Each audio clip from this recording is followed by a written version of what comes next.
Hey guys, welcome back to the channel. In this tech tutorial video, we're going to explain how you can change and customize the font or text weight in your website projects on Framer.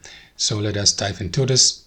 So guys, navigate to Workspace on Frame. In the first step, select the given website project to open it in the website editor. Next, navigate to Pages in the top left.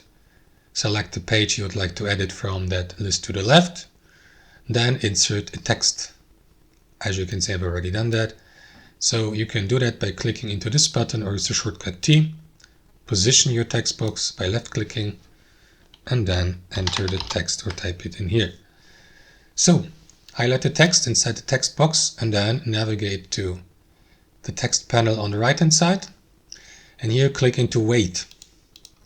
And you may, for example, choose italic letters, italic bold letters, and so on and so forth, depending on the font and what type of font styles the given font supports. If it supports italic letters, bold letters, you will see them here in that list, or medium italic, semi-bold, so on and so forth. And that's how it works, guys, as you can see.